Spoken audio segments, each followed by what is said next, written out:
दोस्तों, एक बार फिर आपका स्वागत है, अभिनंदन है आपके अपने YouTube channel Aryan Institute Allahabad में। दोस्तों, जैसा कि बोर्ड पर आप देख पा रहे हैं, आप सभी के बीच में एक बार फिर हम उपस्थित हैं यूपी डीएलएड एडमिशन 2024 पर। जैसा कि लगातार आप सभी के कमेंट बन रहे हैं कि भैया आखिरकार एडमिशन के संदर्भ में देखा जाए तो देखिए यहाँ बड़ी समस्या सीजीपीए और एसजीपीए को लेकर बनी हुई है।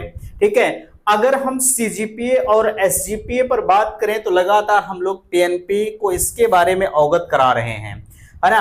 आप लोग कुछ इस तरह की बातें कर रहे हैं कि भैया आप मुझे बता दीजिए, क्या आपको भी इसके बारे में नॉलेज नहीं है? ठीक है, तो क्या सच्चाई है आखिरकार? हम आपके बीच में सीजीपीए और एसजीपीए को क्यों नहीं बता रहा हूं? ठीक है, हालांकि हम आपको बता सकते हैं, मुझे इसके बारे में नॉलेज मैंने भी पहले तो, अब ऐसा तो है नहीं कि एसजीपीए शुरू हुआ हमको भी नॉलेज हो जाए। ठीक है, जब इसकी जरूरत पड़ी तो भाई हमने भी इसके बारे में देखा समझा जाना। ठीक है, लेकिन उसमें सच्चाई क्या है मैं आपको क्यों नहीं बयां कर रहा हूं, जो है मैं आपको इस वीडियो में बताने वाला हूं। ठीक है, अब यहां देखिए एक समस्या आपके बीच में और बनी हुई है कि हमारी जो वेबसाइट है नहीं चल रही है। देखिए ये तो बहुत अच्छा खासा रिकॉर्ड है, ये आए दिन देखा जाता है कि जो पीएनपी की वेबसाइट होती है वो थोड़ी सी चलने में समस्या उत्पन्न करती है। जब कुछ दिन बीत जाता है तो ये महोदय जो है चलाने में असमर्थ हो जाते हैं। ठीक है, क्योंकि जब धीरे धीरे प्रक्रिया इनकी आगे बढ़ती है तो जो वेबसाइट है, जब बच्चों की संख्या भाई बढ़ेगी तो जाहिर सी बात है वेबसाइट पर लोड होगा और वेबसाइट इनकी क्या करती है, धड़ाम हो जाती है ना। तो आप इस चीज को लेकर भी परेशान है कि आखिरकार अगर वेबसाइट नहीं चलेगी तो हम आवेदन कैसे करेंगे? दिन पर दिन आवेदन की तिथि जो है समाप्ति की तरफ है। बिल्कुल आपसे बात करेंगे, रिजल्ट नहीं आया है। ठीक है, गेस मार्किंग करें या ना करें, यह समस्या और भी बनी हुई है। ये तो इनकी है ही सीजीपीए और एसजीपीए की, लेकिन उसी बीच में एक और मामला हमारा टपक रहा है कि कुछ लोगों के अभी फाइनल ईयर के परिणाम भी नहीं आए हैं। ठीक है, तो ये भी विकट समस्या है। और यहाँ बड़ी चीज ये है कि एनसीटीई से अप्रूवल कॉलेज के बारे में आप जानना चाह रहे हैं कि आखिरकार हम जिस कॉलेज में एडमिशन के लिए जा रहे हैं क्या वो एनसीटीई से अप्रूवल है या नहीं है। आप कैसे इसके बारे में जानेंगे? ये ज्वलंत मुद्दा है। ठीक है, क्योंकि आए दिन आपके बीच में मार्केट में तमाम ऐसे लोग टहल रहे हैं जो लगातार आपसे फ्रॉडबाजी भी करते हैं। ठीक है, पैसा देते हैं तो वो पैसा लेकर आपका रफू चक्कर हो जाते हैं। इस चीज को लेकर आप थोड़ा सा डाउट पाल लिए हैं कि आखिरकार हम जिस कॉलेज में एडमिशन के लिए जा रहे हैं क्या वो एनसीटीई से मान्यता प्राप्त है, अप्रूवल है या नहीं है। ठीक है, और यहाँ सीट बुकिंग के लिए पैसा, मेरे पास तमाम कॉल आए। ठीक है, वो कहते हैं कि भैया हमारे पास फला कॉलेज से कॉल आया था कि आप मुझे इतना पैसा दे दीजिए हम आपका सीट बुक कर देंगे, है ना। तो इसके पीछे सच्चाई क्या है? आप मुझे भले ही कटाक्ष बोलें, ठीक है, यह वीडियो बनाने के बाद मेरे पास कॉल आएंगे तमाम प्राइवेट कॉलेजों के। ठीक है, लेकिन यार मैं पर डे आपके लिए जो है 4-6 लोगों की बातें तो सुनता ही सुनता हूं। क्यों? क्योंकि मैं सच्चाई आपके बीच में बयां कर रहा हूं। आज के समय में लोग सच्चे लोग आपको कम मिलेंगे, है ना। जिनको पैसे की चाहत है वो ये सब सारी चीजें नहीं बताएगा, आपसे भी पैसा ऐंठ लेगा, लेकिन मेरा ये काम नहीं है। आप जब से जो है डीएलएड एडमिशन के लिए वीडियो देख रहे होंगे, भाई पहले तो नहीं देखे होंगे, लेकिन जब से हम आपके बीच में आपके फील्ड में काम कर रहे हैं, मेरा ये उद्देश्य नहीं है कि हम आपसे पैसा लें। ठीक है, मैं तो आपके बीच में निस्वार्थ भाव से काम करता हूं, बस एक ही चीज की मांग आपसे करता हूं। ठीक है, कि आप वीडियो को अपने दोस्तों में शेयर करिए ताकि आप तो फ्रॉड से बच ही गए हैं, आपका जो दोस्त है, जो भाई है, जो बहन है, वो भी फ्रॉड से कम बच जाए। क्योंकि यार आए दिन जब ये चीजें देखने को मिलती हैं, कोई कहता है कि भैया फीस के चक्कर में हम डीएलएड को छोड़ रहे हैं, क्योंकि हमने जहां एडमिशन लिया था हमारे साथ वो फ्रॉड कर रहा है, हमसे पैसे ले लेकर कॉलेज में नहीं जमा कर रहा है। तो थोड़ा सा जो मनोबल है यार वो टूट जाता है। अपना तो टूटता ही है, बहरहाल आप हमसे ज्यादा भी टूट जाते हैं। मेरा क्यों टूटता है? आप कहेंगे भैया आप क्यों परेशान होते? क्योंकि यार आप उस उम्मीद से मेरे पास आए हैं कि इनके पास चलेंगे तो हो सकता है इसका कोई सोल्यूशन निकले, लेकिन सोल्यूशन तब तो आप गायब कर चुके होते हैं, है ना। तो अब उसके पीछे सोल्यूशन में नहीं निकाल सकता। सच्चाई क्या है? क्या वाकई में सीट बुकिंग के लिए पैसा लगता है? और यहाँ एडमिशन के लिए मिल रहा ऑफर, तमाम ऐसे विद्यालय हैं जो आपको ऑफर देना शुरू कर दिए हैं कि महोदय आ जाइए, हम आपका एडमिशन महज 50,000 में कर देंगे। कोई कह रहा है 30,000 में कर देंगे, कोई कह रहा है 20,000 में कर देंगे, कोई कह रहा है कि चलिए हम स्कॉलरशिप पे कर देंगे, है ना। तो ऐसे ऐसे आपको ऑफर मिलना शुरू हुए हैं। तो इन सब की सच्चाई आज के इस वीडियो में हम आपके बीच में बताने वाला हूं। मैं एक निवेदन बार बार आपसे करता हूं कि आपका फीडबैक मुझे चाहिए, ठीक है, लेकिन आप अपना फीडबैक मुझे नहीं देते, आप वीडियो को शेयर नहीं करते, ठीक है। क्यों नहीं करते? आपके दिमाग में क्या चल रहा है मेरे बारे में उसको तो मैं नहीं बता सकता, लेकिन मैं जितना निस्वार्थ भाव से, निश्चल प्रवृत्ति से आपके बीच में काम कर रहा हूं, मैं हनुमान जी तो हूं नहीं कि कलेजा फाड़ कर दिखा दूंगा, ठीक है, सॉरी सीना फाड़ कर दिखा दूंगा, बट मैं जितना कर रहा हूं आपके लिए, मैं अपने हिसाब से, और भी लोग मेरे पास जुड़े हुए हैं उनके हिसाब से मैं बेहतर कर रहा हूं, ठीक है। एक घर का मुखिया होता है, वो अपने घर के टोटल सदस्यों को संतुष्ट नहीं कर पाता। हालांकि मेरे पास तो तमाम लोग जुड़े हुए हैं, किसी का दिमाग किसी तरफ जा रहा है, किसी का दिमाग किसी तरफ जा रहा है, हर कोई संतुष्ट तो नहीं हो सकता, लेकिन मेरा जो उद्देश्य है, जिस उद्देश्य के साथ आपके बीच में आया हूं, मैं हमेशा प्रयास करता हूं कि हमसे जुड़ने वाला हर बच्चा संतुष्ट हो। लेकिन आप क्या सोचते हैं इसके बारे में आपका फीडबैक मुझे चाहिए। प्लीज आप सभी से मैं निवेदन करूंगा कि आप सब अपना फीडबैक मुझे अवश्य दीजिएगा। बाकी मैं आपको बताना चाहूंगा, अदर स्टेट के बच्चे मेरे पास फोन कर रहे हैं, ठीक है, भैया हमारा एडमिशन करवा दीजिए, ठीक है। देखिए मैं आपका एडमिशन तब करवाऊंगा जब आप आवेदन करेंगे। मेरे पास आवेदन की सुविधाएं नहीं है, चलिए आप मुझे डॉक्यूमेंट भेज दीजिए, मैं आवेदन कर दूंगा, ठीक है। लोग यहां तक कह रहे हैं आप अदर स्टेट से बिलोंग कर रहे हैं, ठीक है, 700 रुपए फीस आपकी लग रही है, ध्यान दीजिएगा, ठीक है। बिल्कुल एग्जैक्ट चीजें मैं आपको बता रहा हूं, ठीक है, ये मेरे बीच में आ रही है, बच्चे फोन कर रहे हैं, 700 रुपए फीस लग रहा है, चलिए साइबर कैफे वाला आपसे 800 लेगा, क्योंकि भाई उसका मेहनताना भी बनता है। लेकिन अदर स्टेट के बच्चों से लोग 1,000 रुपए की डिमांड कर रहे हैं, 1,000 रुपए दीजिए हम आवेदन कराएंगे। अरे यार 100-200 रुपए के लिए काहे किसी बच्चे से आप अपना ईमान खो रहे हैं, ठीक है, क्योंकि वो बच्चा भी जान रहा है, क्योंकि वो लाचार है, मजबूर है, वो जानता है कि 700 रुपए लग रहा है, 800 रुपए आप लेंगे तो ठीक है, चलिए आप 850 ले लीजिए, लेकिन आप 100 रुपए 150 रुपए के चक्कर में अपने ईमान को आप खराब कर रहे हैं, क्योंकि बच्चा जान रहा है कि फीस हमारी 700 है, ठीक है। तो प्लीज जितने भी लोग मार्केट में टहल रहे हैं, अगर मेरी आवाज आप सभी तक पहुंच रही है तो मैं हाथ जोड़कर आपसे गुजारिश करूंगा कि किसी भी बच्चे से आप इस तरह की प्रवृत्ति, इस तरह के व्यवहार को ना करें, ठीक है, क्योंकि आज आप उस कदर पहुंचे हैं, कल आपके पास भी बच्चे होंगे, ठीक है। हो सकता है आपके पास बच्चे, अगर आपके बच्चे के साथ कोई इस तरह से बिहेव करेगा तो आपको कितना बुरा लगेगा, ठीक है, क्योंकि स्टूडेंट लाइफ आप भी बिताए होंगे, एक एक रुपए की कितनी अहमियत होती है ये आप बखूबी जानते होंगे। मैं कुछ ज्यादा ही बोल गया, मैं क्षमा चाहूंगा अगर किसी को मेरी बातों से ठेस पहुंची हो, ठीक है, लेकिन यार जब अंतर आत्मा दुखित होती है तो ये सब सारी चीजें कहनी पड़ती हैं। बहरहाल छोड़िए, ठीक है। यहां देखिए सीजीपीए और एसजीपीए के बारे में लगातार हमसे पूछ रहे, कुछ लोग कह रहे हैं, ठीक है, भैया आपको भी इसके बारे में नॉलेज नहीं। चलिए आपको नॉलेज है, मैं मान लेता हूं, आप मुझसे बड़े हैं, आप मुझसे ज्ञानी हैं, मैं इस बात को स्वीकार करता हूं, ठीक है। मैं यहां तक कि आपके महाविद्यालय तक गया, ठीक है, विश्वविद्यालय तक भी हम लोग पहुंचे हैं। अब ऐसा जान लीजिए कि विश्वविद्यालय और महाविद्यालय के, मैं सबकी बात नहीं करूंगा, सब सर्वज्ञाता अपने आप में, ठीक है, लेकिन अभी सीजीपीए और एसजीपीए के एग्जैक्ट पूर्णांक और टोटल नंबर को पूछ लिया जाए तो किसी को नहीं पता है। वैसे कोई एकाध मिल जाए तो हो सकता है वो बता दें, लेकिन अगर हम सही सही आपको बताएं तो भैया इसके बारे में किसी को कोई नॉलेज नहीं है, ठीक है। तो इसलिए मैं बार बार आपसे कह रहा हूं, हम लोग अब किसी के पास नहीं जाएंगे, अब हमारे पास एक ही रास्ता बचा है, परीक्षा नियामक प्राधिकारी। हालांकि परसों नरसों के डेट में हम लोग गए, लेकिन अभी तक कोई समाधान इसका नहीं निकला है। मैं बार बार आपसे कह रहा हूं, आपको टेंशन लेने की जरूरत नहीं है, ठीक है। मैं अगर आपके बीच में, चाहे आप मुझे छोटा भाई समझिए या बड़ा भाई समझिए, ठीक है, मैं आपके हर एक समस्याओं का समाधान निकालने के लिए हमेशा तत्पर हूं, ठीक है। तो आप मेरे ऊपर इस चीज को छोड़ दीजिए, मैं कल से परसों तक, ठीक है, आज तो संडे है, आज तो कुछ भी नहीं हो सकता, ठीक है, कल से परसों तक आपके इस सीजीपीए और एसजीपीए का जो भी समाधान होगा, हो सकेगा मैं निकलवाने का प्रयास करूंगा, ठीक है।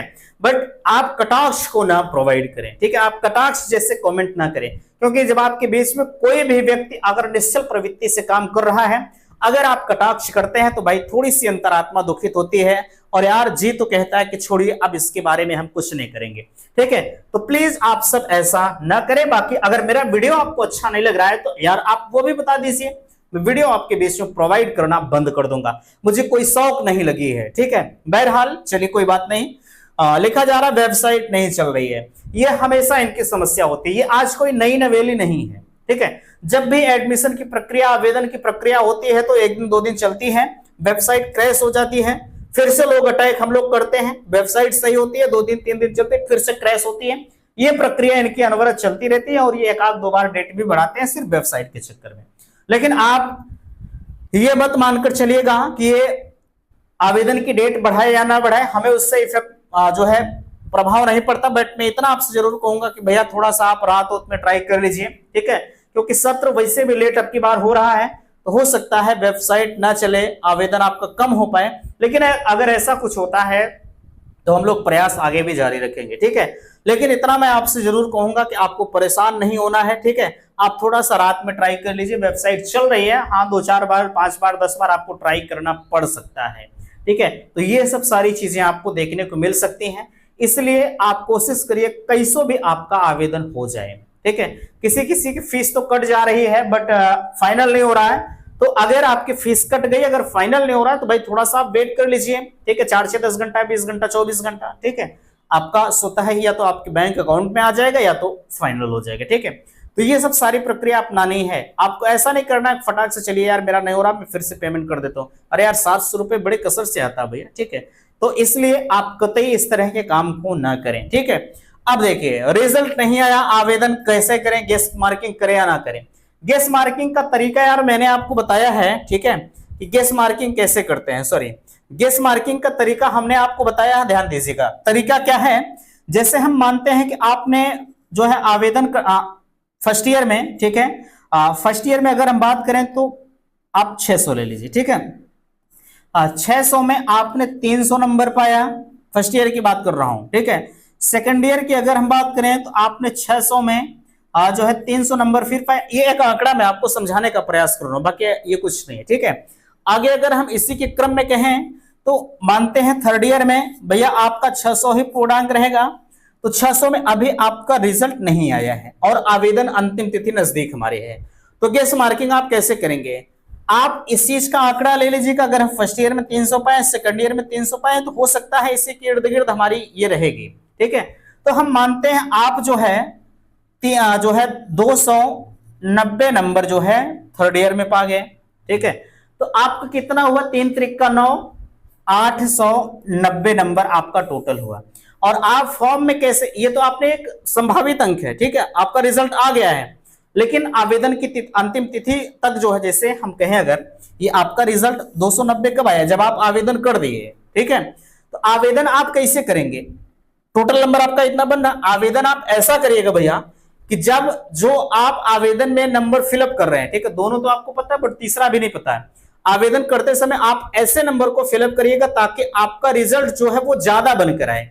यानी 890 अगर आप फिलअप कर रहे हैं, ठीक है, अगर 800, ठीक है, 800 जो है 89 आपका हुआ, ठीक है, 889 अगर आपका हुआ, तब आप एडमिशन से बाहर हो जाएंगे अगर आपने इतना फिलअप किया फॉर्म में। ठीक है, लेकिन अगर 891 आपका हुआ, एडमिशन 100% आपका होगा। ठीक है, तो ये गेस मार्किंग के तरीके हैं, उम्मीद करते हैं कि हम आपको समझा दिए हैं। ठीक है, बाकी मैं आपसे बताना चाहूंगा, ध्यान दीजिएगा, गेस मार्किंग आप तभी करिएगा जब आपको लगे, ठीक है, जब आपको लगे कि नहीं अब हमारा रिजल्ट नहीं आएगा, अब हमें हर हाल में गेस मार्किंग करना ही होगा। ठीक है, तो इस वजह से मैं बार बार आपसे कहता हूं, ठीक है, कि आप बेहतर करिए। बाकी अगर आपके कुछ कंफ्यूजन्स बन रहे हैं, ठीक है, आप मुझे बताइएगा, मैं हर संभव प्रयास करता हूं कि आपका और भी बेहतर हो। आपको उम्मीद करते हैं कि समझ में आ गई होगी। बाकी आगे ये तो हो गया आपका। अब यहाँ समस्या हमारी आती है कि एनसीटीई से अप्रूवल कॉलेज है या नहीं है। देखिए, अगर आप भाई डायरेक्ट एडमिशन ले रहे हैं, ठीक है, आप किसी कॉलेज के डायरेक्ट संपर्क में गए हैं, तब तो ये समस्या आपकी बनेगी। बट अगर आप काउंसलिंग के माध्यम से एडमिशन करवा रहे हैं, तो वो काउंसलिंग के लिस्ट में जो कॉलेज आएंगे वो 100% एनसीटीई से अप्रूवल होते हैं, मान्यता उनकी होती है। बट मेरे हिसाब से आपके बेस में मार्केट में तो फ्रॉड करने वाले तमाम है। मैं ये नहीं कह सकता कि ऐसा होता नहीं है, होता है, लेकिन मैं इतना जरूर आपसे कहूंगा कि जब भी आप काउंसलिंग कराइएगा या एडमिशन किसी के माध्यम से कराइएगा तो आप उसके बैकग्राउंड को पहले समझ लीजिए। कैसे समझेंगे? कोई स्टाफ से पूछेंगे, वो तो नहीं बताएगा, है ना।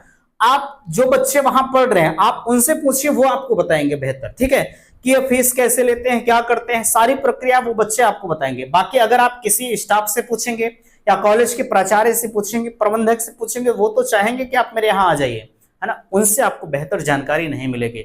बट आप अप्रूवल को चेक करने की बात कर रहे थे तो यार आप चेक नहीं कर पाओगे, ठीक है। आप इतना जान सकते हो वहां बच्चों के द्वारा की परीक्षाएं कैसे क्या होती हैं, ये चीजें आप जान सकते हैं। बाकी अप्रूवल है या नहीं ये आप नहीं जान सकते। बाकी अगर आपको कॉलेज की जरूरत है तो updllgovernment.in की वेबसाइट पर विजिट करिए, वहां पर कॉलेज की लिस्ट पड़ी हुई है, तो जो है आप बिल्कुल जो है लिस्ट को डाउनलोड कर सकते हैं। बात आती है सीट बुकिंग की। देखिए, सीट बुकिंग के लिए आपसे कोई कह रहा है कि 5,000 दे दीजिए, कोई कह रहा है 10,000 दे दीजिए, कोई कह रहा है कि अपना आप डॉक्यूमेंट में हमको दे दीजिए, हम कर देंगे आपका, है ना। तो मैं आप सभी को बताना चाहूंगा, हालांकि ये मुद्दा हमारा काफी ज्वलंत है, क्योंकि मैं जानता हूं कि मेरे पास फोन जरूर आएगा, नंबर मेरा पूरी तरह से वायरल है ना। ध्यान दीजिएगा, अगर इसके बारे में हम कहें तो अगर मेरा आप मानिएगा तो आप किसी को 1 रुपया मत दीजिएगा यार। किसी के बस की बात नहीं है कि कोई सीट आपकी बुक कर देगा। क्यों? क्योंकि मुझे आप बताएं, आपका कॉलेज है, आपका है नहीं, मेरा कॉलेज क्यों ना हो, ठीक है। अगर हम कहें कि हम महोदय आपकी सीट को बुक कर दिए हैं तो ये मेरे हाथ में पावर नहीं होता है, ठीक है, कि हम आपकी सीट को बुक कर दें।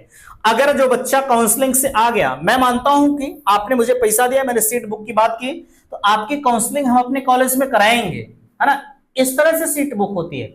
लेकिन अब कहिए कि आप मुझे पैसा दे दीजिए, हम आपका सीट बुक कर देंगे, ये चीजें गलत है, ठीक है। किसी का कॉलेज होगा, आपने सीट तो बुक कर लिया, बट आपकी काउंसलिंग कॉलेज वालों ने पहले राउंड में नहीं कि उन्होंने कहा कि चलिए हम दूसरे राउंड में करेंगे। हो सकता है काउंसलिंग से आपके कॉलेज में आने वाले बच्चों की संख्या ज्यादा और सीट इन्हीं बच्चों से भर जाए, तो जो आपने फीस देकर सीट को बुक किया है, आपका फीस बेकार हो जाएगा। कॉलेज वाले देंगे या नहीं देंगे वो अलग का मामला है। इसलिए आप इनके चक्कर में कतई मत पड़िएगा, किसी को 1 रुपया मत दीजिएगा। आप अपने हिसाब से आवेदन करके काउंसलिंग कराइएगा। या अगर यार आपको एक एक स्टेप मैं बता रहा हूं, तो आप अगर इतना गलत करेंगे तो मेरे हिसाब से आपको समझाना या समझना व्यर्थ होगा, ठीक है। बाकी आपकी मर्जी, आप कैसे क्या चाहते हैं वो आप जानिए, है ना। अब यहाँ एडमिशन के लिए मिल रहा ऑफर, आपको ऑफर क्या मिल रहा, कोई कह रहा है चलिए आ जाइए हम 40,000 में कर देंगे, कोई कह रहा है 50,000 में कर देंगे, मुझे पता है, लेकिन करने के बाद क्या करेंगे वो आपको नहीं पता है, ठीक है। अभी मैंने ऊपर आपको बताया कि एडमिशन करने के बाद आपसे अवैध फीस की वसूली करते हैं, है ना। तो आप इनके चक्कर में पड़ने से पहले इनके बैकग्राउंड को समझ लीजिए, तब जाके आप इनके फेवर में जाइएगा, अन्यथा की स्थिति में इसके जिम्मेदार आप खुद होंगे। इसीलिए मैं कोई जोर जबरदस्ती नहीं कर रहा हूं कि आप मेरे पास एडमिशन करवाइए। मैं आपसे कहना चाहूंगा, अगर आपको कम फीस में एडमिशन चाहिए तो मुझे आप संपर्क करिएगा। कॉलेज आपका होगा फिरोजाबाद में, ठीक है। कहां होगा? फिरोजाबाद स्टेशन से आपके लगभग 2.5 से 3 किलोमीटर पड़ेगा, ठीक है। बिल्कुल जस्ट स्टेशन से 2.5 से 3 किलोमीटर आपका कॉलेज पड़ेगा। कोई दिक्कत नहीं, कोई भी एक्स्ट्रा चार्ज नहीं है, 100% मैं गारंटी के साथ करवाता हूं। बाकी अगर आपको एडमिशन लेना होगा तो मुझे आप जो है आवेदन कर चुके होंगे, तो वो अपने आवेदन की स्लिप मुझे भेज करके, भाई आप मुझे अपना नंबर दे देंगे, जब आपका एडमिशन शुरू होगा तो मैं आपसे संपर्क कर लूंगा। बाकी मुझे सीट बुक नहीं करना है आपकी, ठीक है ना। आपसे पैसे की जरूरत है, जब पैसे की जरूरत होगी तो आप ऑनलाइन पेमेंट कर दीजिएगा, या तो आप खुद वेबसाइट पर जाइएगा updllgovernment.in की, वहां पर आप पेमेंट कर दीजिएगा। दोनों ऑप्शंस आपके लिए जो आपको बेहतर लगे, है ना। तो इसके बारे में हम उम्मीद करते हैं कि आप अच्छी तरह से समझ गए होंगे, ठीक है। बाकी आपका अगर कुछ और कंफ्यूजन बनता है तो आप अपने कंफ्यूजन को हमसे पूछ सकते हैं, ठीक है। तो इस वीडियो में यहीं तक। वीडियो को लाइक कीजिएगा, शेयर कीजिएगा, और चैनल पर पहली बार विजिट किए हैं तो चैनल को सब्सक्राइब जरूर कीजिएगा। वीडियो समाप्त करते, थैंक्स, धन्यवाद।